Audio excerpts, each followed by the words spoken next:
સાંતલપુરમાં પીવાના પાણીનો મુદ્દો ગરમાવ્યો। રાધનપુર ધારાસભ્ય લવિંગજી ઠાકોરના નિવેદન સામે ગ્રામજનોના સવાલ। સાંતલપુર તાલુકામાં પીવાના પાણીની સમસ્યાને લઈને ફરી એકવાર વિવાદ ઊભો થયો છે।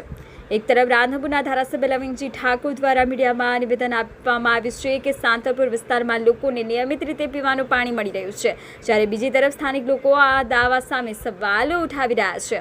તારીખ 15/6/2026ના એક વિડીયોમાં સાંતલપુર વિસ્તારના લોકો મુખ્ય કેનાલમાંથી ટેન્કર મારફતે પાણી ભરાવવા જોવા મળે છે। સ્થાનિકોનો આક્ષેપ છે કે પીવાના પાણીની અછતને કારણે તેઓને ₹1000 જેટલો ખર્ચ કરીને ટેન્કર મંગાવવું પડે છે।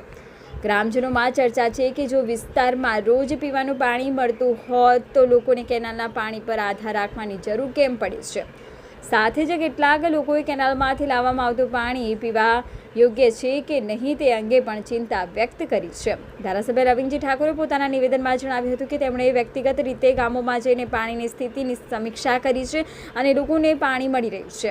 જોકે આ દાવા બાદ કેટલાક સ્થાનિક દ્વારા પૂછવામાં આવી રહ્યું છે કે મુલાકાત દરમિયાન કોઈ ફોટા કે વિડીયો જાહેર કેમ કરવામાં આવ્યા નથી। સમગ્ર મામલે ગ્રામજનો દ્વારા પાણીની વાસ્તવિકતા સ્થિતિ અંગે નિષ્પક્ષ તપાસ કરવાની માંગ ઉઠી રહી છે।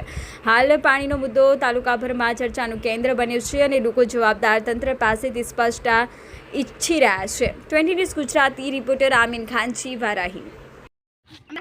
તાલુકામાં 25-30 વર્ષથી નથી પાણીની લાઈન, નથી ગટર લાઈન કે નથી પાણીની સુવિધા, પાણી જ આવતું નથી। તમારે કેટલો ટાઈમ થી પાણી નહીં આવતું? 25-30 વર્ષ થયા પાણી નથી આવતું। તો તમે પાણી ક્યાંથી લો?